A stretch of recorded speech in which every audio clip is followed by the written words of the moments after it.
Welcome to Dungeon Master, where we are gathered to show you people over here and people over there, and what we do in a day in the life.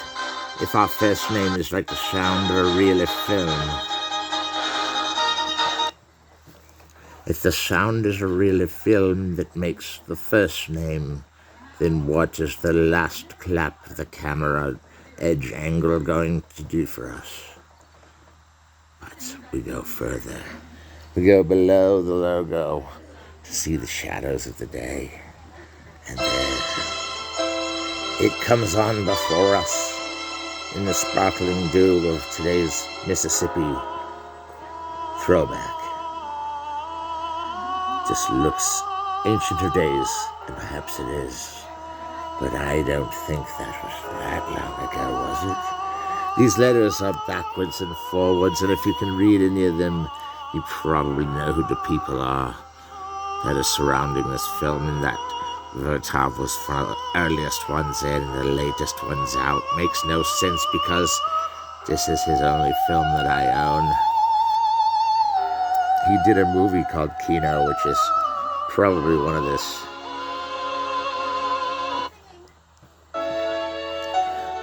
It's the peaceful, serene city, and everyone's enjoying life, and everyone's taking time off, and everything's starting to get awoken, and it's coming together like music notes on the screen, and the images match the music perfectly, and I have no problem with looking at these strange photos of yesterday and yore, things we repeat again and things we need more, things for the lasting, things for the sea, things to be ridden of all the things to be. Anyway, that looks like a weird copy or something. They had it up on a bag, and this is a typewriter. This typewriter was always used to catch, like the funk back would catch. It looks very sleepy right now, like nothing's happening in the house. There's a candle lit down to the wax from last night, burning the camera at both ends, or the candle. What is that? It looks like a lamp. If we focus on this lamp, we may be able to reach it. But the wheels on the spokes are very turntable, and there's my swing there. Oh, that was a quick cut. Why does that look like a flavor? And where was the wheel? Excuse me, Dungeon Master, but could you get this thing going? Because we only got so much time, and they're already counting against us, so I think we can get the rights for this with public domain, right? So we'll try that, and then if that doesn't work, we'll go begging for whoever owns Kino International. I want to think that... Oh, you're right, it's down here. To each their own. Well, we gotta do this.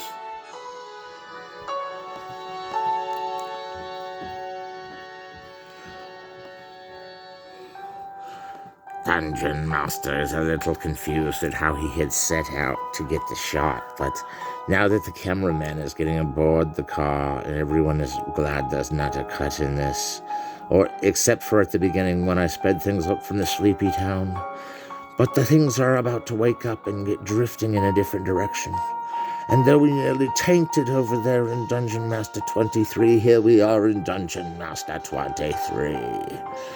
And you'll never believe what we have in store. This is the man with the movie camera. I don't know how to say it in Russian, but we don't exactly support all of Russia's views, but we do support its chain of commands of editing that have come to fruition in the Western world. And even I know that because I've been taking a course on it. What is this about? There's tables in the brew, and now the cinematographer's on the train tracks? That can't be good. What's he filming anyway? And why would he want to film on the train tracks? And it seems there's a leveler to this. There's a good whipping around of camera effects, and cameras are on dollies, cranes. They're being thrown around, being tossed up, being dug into burrows, being thrown off of buildings, being pushed on subways, being pushed on rides. And now they're at a train, and they're digging a trench under the train so they can get the under the train shot. It's just an artifice for cinema. And because it represents reality with aesthetics, means that the beauty shines on. But wait, this reminds me of another few movies that had all come from this one, and I don't think you can go back now that you've gone this far. Please insert tape B. I am about to show you something so wonderful, so miraculous, that you'll never believe what you're seeing.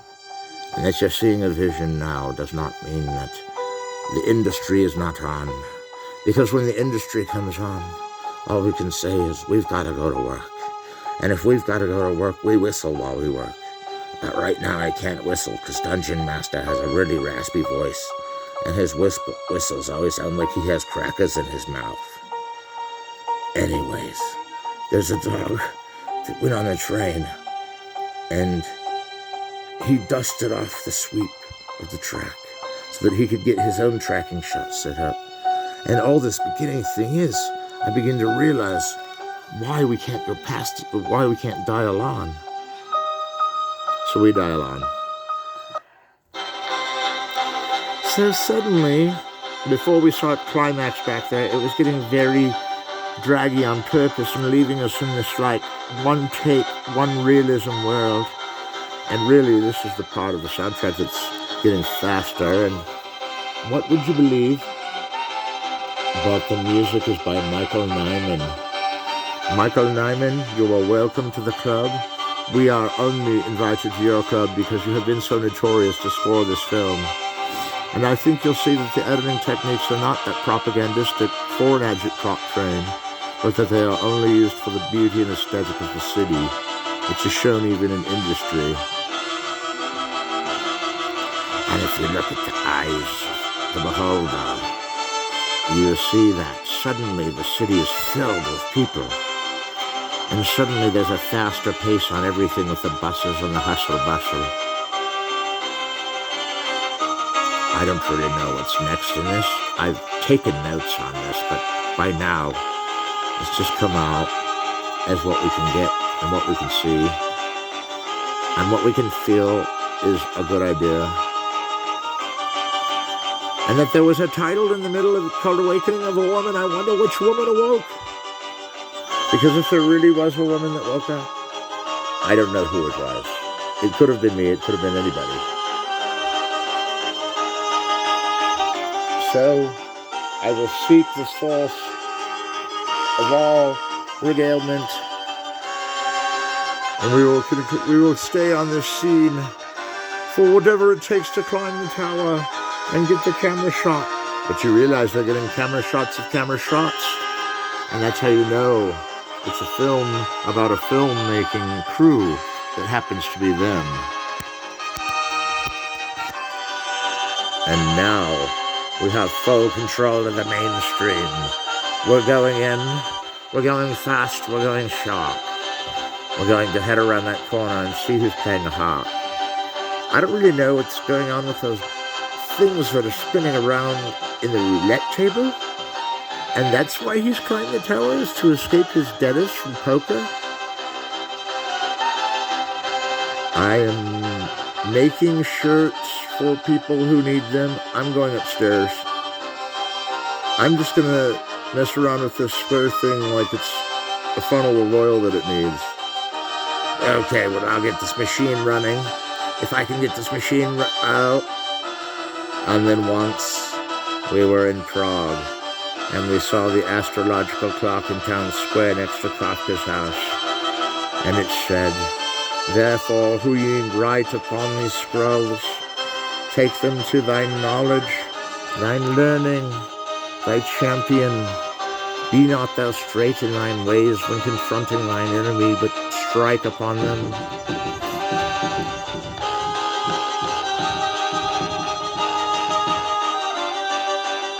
And then there was a horse that came along, and we all had to put him in our stable, but he might have gotten away had it not been for my son and his flashlight. I don't know if flashlights have been invented, but we got to the store and we bought a whole crate of them. And then I got up, and found that there was smoke billowing from the trains. And there was a bus that only drove down a lane. The cameraman was up again, and he was on the scaffolding, only to wander, to his dismay, upon the shore. And she was there to hear his story that was burdensome to him, but completely relaxed her. But as the shuttle entered the point of view, and it looked as though they ran with them, if this is in Russia, they run with bowls? Do they run with bowls in every country?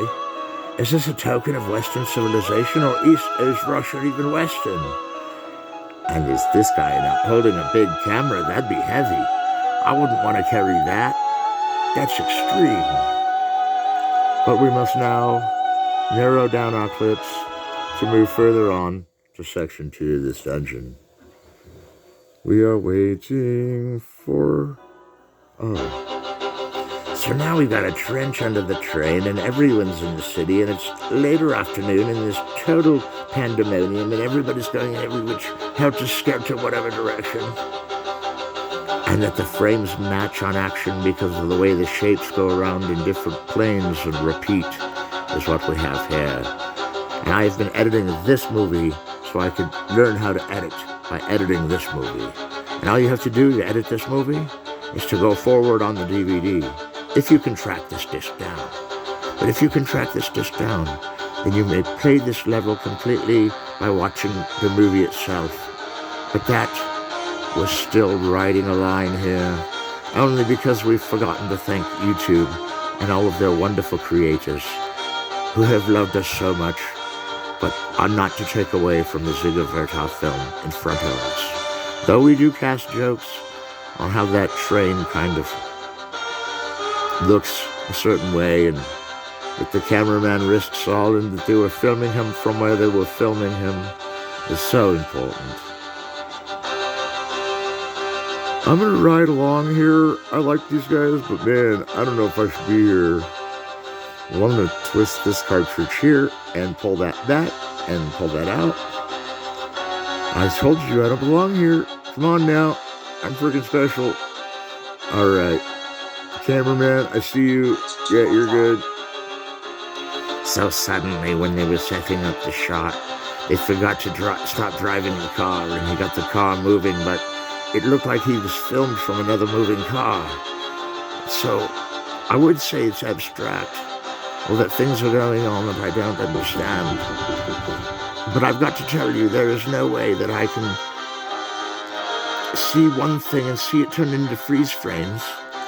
And then as the freeze frames melt behind each other, they go back into the forward fold, and they push forward a new dilemma for how many people there suddenly are. And if there suddenly are people, then perhaps they could see through the line, through the destiny, through the stop-and-go moments of the past. And that there was a total, beneath the curve, motive for those that were interested in what was going on in countries that were once peaceful and were once about propaganda of their own industry, not the war machine that suddenly had become before us in the sands of time. Insert tape C. Well, I didn't have to tell you that we've only got a docking bay pay of about 3 more quid, so we've got to head back soon. But let's see if there's a little bit more reel on this, because if we can get more reels on this, it'll put us into the middle of the frames that she's looking at. And if she's looking at frames, then you can see that she's looking at the ones we're looking at that are actually going in full motion. You know, persistence of vision. Haven't you learned anything yet? And then the scroll says that to languish in the contemporary is to be of the uttermost abnormal, when you can go to the archives of the past and call out the details of a wild issue that we all have with concordance, in case it rescues us from eternity. Parasol. I spy Lady Smiling. On horseback. Wait, they're on horseback. They're on a stage riding a cart that a horse is driving. That's what I call this movie. And she's going in with her bag and it's twisting and turning like a socket ball, and these guys are coming back to relieve them of their bed springs. And no one quite knows what's going on yet. But the main cameraman is going for it. He's going the distance. He's going. He's all alone in a time for need. And then suddenly the doors swing by and the people are back on the ground and wandering all tired, and they're already completely brushed out from being around all day, and most of them are probably headed home. So Dungeon Master takes back over and leads them on a sentimental journey across town, or sentimental romance, as Eisenstein would say, which we might have a copy of somewhere in the dungeon to get through the map of the dungeon of Minel de Montal, the most hardest film to understand and figure out, that I've only seen 3 times and almost went blind from it. No, I didn't go blind from it, but it has its effects. Oh, there's a telescopic lens. See, that's the lens that Seth Schaefer was talking about. It was one of those big hullabaloo telescopic lenses. And then what? Oh, telephoto. Sorry. And then we look at this plane of reference on the map chart, and we see there is a way to get further into the distinction of whether we had onboarded or not the very idea of skipping ahead and seeing if things would once again be on our side. Because if things were on our side, we could pass through like there was no tomorrow. Look, she's got different rings. She's got a ring on one finger, and she's got a ring on the other. And now we have the woman who stands to put pears through the window, and she's pushing it up there. And then she's coloring her eyebrows, and no one knows quite what this factory is about, but that it quenches all thirst for knowledge and mystery is true. And we look into the eyes of the things that were of yesteryear, and we see them in a certain new landscape of voyage and determination. And there is peace in us when we almost gain a level, but not quite. And we're coming closer to the spot we need to be, but we're still not quite there. And we've trimmed so many beards at this point with a trimmer that it makes it look different when there's different footage added together of different things going on at once in the same and in other places at the same time, depending on what was edited where and where the shot was placed, which was all done in an edit bay and with film techniques that have later been digitized, and that we're watching this on some kind of digitized vision is incredible. And that I only hope that Man with a Movie Camera is not offended at our very utterance of its name, which we are not worthy of. But it is still so much greater than us, we must take its awe and reverence. And I am going to leave soon, but in these parting words of sorrow, because parting is such sweet sorrow, don't forget that there is another asking of the question, and that is if you saw the reel of film and you were placing it through the hyperprojector, would you then put down the number of the institute that you were playing for and not regard another thing important? Because she's putting into the machine the numbers that will come up with the lottery later, and that they have them spinning in the caravan. Looks like a car's gone by, and there's the abacus that we start over to play the game of where we're at. And if parting is such sweet sorrow, then sorrow we make of it.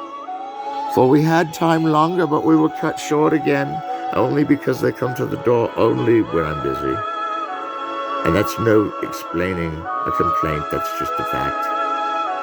That it seems like I'd like to just trail off into a certain obscurity, but we'll be back for Dungeon Master 24. And if you didn't level up yet, you might as well level up. So take 5 extra experience points and times them by 250, And if you could do that, half it, and that's the experience you get, that should bump you up a level. And now we're at level 52, which we'll say goodbye because we've gone over the 20-minute limit.